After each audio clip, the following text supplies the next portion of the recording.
Hello guys, welcome to Study Vocabulary Words with Inspired. In this video, we're going to learn about 16 words about giving praise and having fun. Without further ado, let's go. So the first word is accolade. Accolade means to praise. A knight being honored with tap of a sword blade was the earliest form of accolade. Today, an accolade is more than a way to bestow knighthood. It is a form of praise or an award.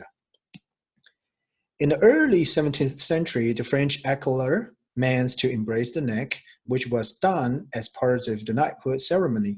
By the 19th century, accolade came to mean award. A person who achieved a goal in research or service may receive an official paper certificate or trophy and accolade of achievement. While a performer or speaker might get an accolade in the form of applause from an audience. Rarely does either of these types of accolades involve a sword, though. An example sentence of accolade is as follows. Her approval was the highest accolade he could receive. Number 2, caricature. A caricature is a satirical, exaggerated portrayal of a person. You better not caricature your father by walking bent over and speaking in his high voice. If he catches you, you'll be in trouble. An exaggeration of a person's character results in a caricature. While this might help you remember its meaning, don't let the spelling confuse you. Character has an H, but caricature does not. If you're so excited about something that you feel a little out of control, you might seem like a caricature of yourself to your friends. You can use this word as a verb too. Presidents and other prominent politicians are often caricatured in political cartoons. I'm going to give you an example sentence. The characters in his early novels are a lot subtler than the overblown caricatures in his more recent work. That is caricature. Number 3, eccentric. You're most likely to encounter the adjective eccentric in a description of an unusual or quirky person, like a scatterbrained ant who leaves her life savings to her cat. This word is from the Greek eccentrikos, meaning out of the center. This word originally had to do with the orbits of planets that were observed to be slightly out of whack. Eventually, it came to describe people who were a little kooky, both as an adjective and as a noun too. An eccentric is an unconventional, odd person. Think of them as following a slightly different orbit from the rest of society. An example sentence I have for you is as follows. His eccentric behavior lost him his job. Number 4, ecstatic. The adjective ecstatic turns the noun ecstasy into a descriptive word. When Celine Dion hit the high notes, the audience was ecstatic. Originally, ecstatic had religious connotations, having to do with the sheer joy of knowing God or someone truly holy. That meaning remains today. But ecstatic now includes almost anything that's really pleasurable or wonderful. I was ecstatic at the news that I'd been nominated for an award. The entire world reacted with an ecstatic sense of glee when the Berlin Wall finally came down.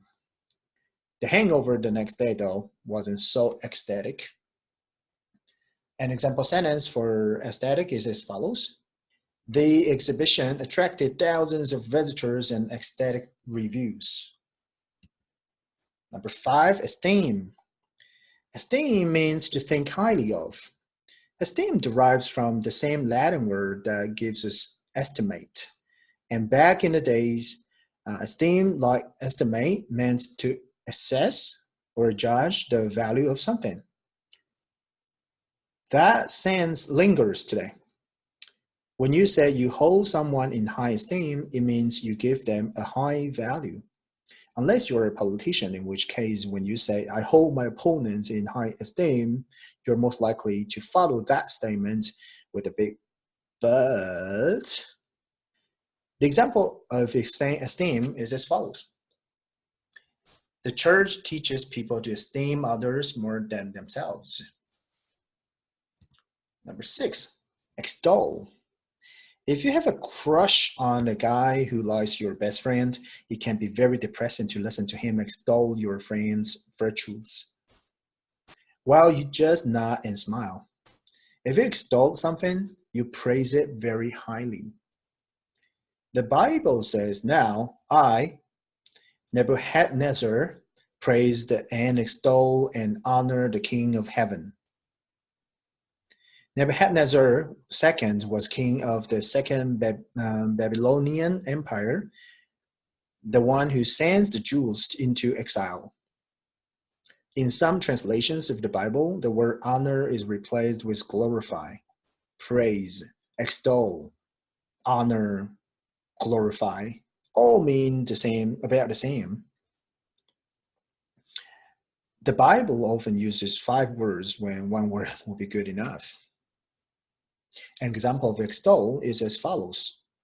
She's forever extolling the virtues of her children. Number 7 is my favorite word, flippant. When a parent scolds a teenager for missing a curfew or blowing off a test and the teen snaps back, whatever, you could say the teen is being flippant. His reply was casual to the point of sarcasm and disrespect. When it first showed up in the English language around the 17th century, flippant meant glib and talkative. But over the years, it has developed a more negative connotation. Today, flippant is used to describe a blasé attitude or comment in a situation that calls for seriousness. Make a flippant comment about your friend's mother and the odds are good that they'll be offended. An example sentence of flippant is as follows. Sorry if that sounded flippant or heartless. It wasn't meant to be. Number 8, homage. Homage means great respect and honor, or something done to honor a person or a thing. You can say we pay homage to our ancestors and say prayers in homage to their to their memory, not their money. In Middle English, homage specifically referred to respect for and loyalty to a feudal lord. The word was borrowed from Old French, probably from homne, man, from Latin homo. The noun suffix ish is used to mean an action, process, results, or state. An example sentence of homage is, on this occasion, we pay homage to him for his achievements. Number 9, intriguing. Intriguing things or people arouse curiosity and have an indescribable draw. If you find the night sky intriguing and enjoy pondering the limitlessness of the universe, you should consider becoming an astronomer. When this adjective was first recorded in the 1600s, anything intriguing had something to do with tricking, deceiving, or cheating. It wasn't until much later that intriguing lost its sinister sense and became simply a word to describe something with alluring mystery. Synonyms for intriguing run the gamut from captivating and delightful to riveting and titillating. The example sentence of intriguing is as follows. She has a really intriguing personality. Number 10, jocular. Jocular means to describe someone who enjoys joking. Do you like to make a lot of jokes? Are you often silly? Are you usually happy? If so, then you are a jocular person. Being jocular has to do with being both jokey and fun. A jocular suggestion is not a serious suggestion. It's a joke. Some people are more jocular than others. Anyone who is ultra serious and always frowning is not jocular. A comedian makes a job of being jocular.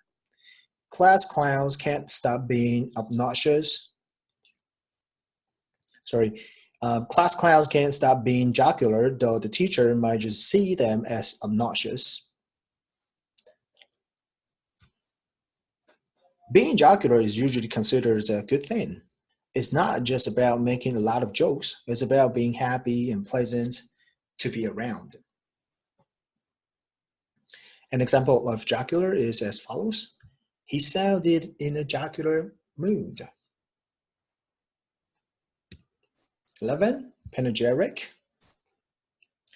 Panegyric is a formal, high-minded speech, or it means that if a formal, high-minded speech can be described as with a formal, high-minded word.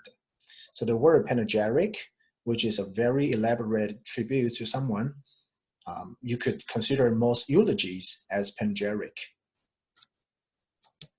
It stands to reason that the original use of the word panegyric, from which panegyric derives, was to describe a public gathering in honor of a Greek god, the Latin El Panegyricus, altered slightly to mean public eulogy, which around the 16th century shifted to the French panegyric, which means laudation.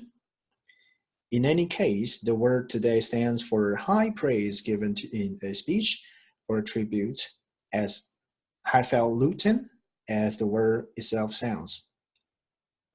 The example of panegyric is as follows. She delivered the panegyric on the president-elect. Number 12 is rhapsody. Rhapsody is an impassioned speech or sentiment. Your rhapsody about the desserts at your city's new restaurant has all of your friends drooling and dying to try them. A rhapsody is also part of an epic poem that is suitable for reciting. The word comes from the Greek word rhapsodius, which means a person who recites epic poems, and whose root is rhaptein, meaning to stitch. A rhapsody is also a musical piece noted for its improvisational nature and irregular form. Perhaps the most famous of this type of music is George Gershwin's Rhapsody in Blue, composed in 1924. An example sentence of the word rhapsody is, I typed out a rhapsody about the delectable meal I had eaten. Number 13 is stimulate. If the economy is starting to stall, the president can't just sit there. He has to stimulate, turn it on, bring it to life, perk it up. You can stimulate practically anything, a person, a conversation, a mind, or even the growth of a plant. Stimulate is often used to describe a physical or a sexual sensation, but don't get bogged down in that kind of thinking. Often, a government will try to stimulate economic activities by creating a stimulus package, or say, for example, that I'm trying to sell my new song CD. In order to stimulate interests, I need to send out a sample song to all my friends, unless, of course, my songs are not good. Number 14 is superlative. A superlative is the highest attainable level or degree of something. As an adjective, superlative means highest in quality. When your history test results are superlative, it means you've gotten a perfect score. If done as well as can be done, if not better than everyone else. There are times, however, when a superlative is an exaggerated expression of praise, as when a movie reviewer gets carried away with compliments and says in January that this is the best film of the year. An example of superlative is this. We went to a superlative restaurant. Number 15, vivid. Vivid is an adjective that describes a bold and bright color, an intense feeling, or an image in your mind that is so clear you can almost touch it. Sometimes you have a vivid dream that feels so real that even when you wake up, you can't tell if the dream is really over. In that dream, perhaps there were flowers with deep, rich, and vivid colors that looked like they were painted. Vivid comes from the Latin vivere, which means to live, and vivid memories do seem to live on. An example of vivid is this. One of my most vivid memories is of my first day at school. Coming to our last word is whimsical. Whimsical means full of or characterized by whims, which are odd ideas that usually occur to you very suddenly. If you decide at the last minute to fly to Europe, you could say you went there on a whim. Whimsical can also mean tending toward odd or unpredictable behavior. Both whimsical and whim are derived from an earlier English word, whim-wham, which is of unknown origin. Whim-wham had about the same meaning as whim, but could also refer to an odd object or piece of clothing. An example of whimsical is this. He has a wonderful whimsical sense of humor. Okay, there you go, are the 16 words about giving praise and having fun.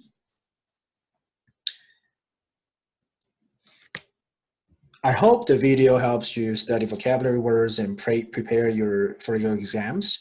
Leave a comment to let me know of any topics that you're interested, that you want me to do for you. And thank you for watching, and good luck. I'll see you next time.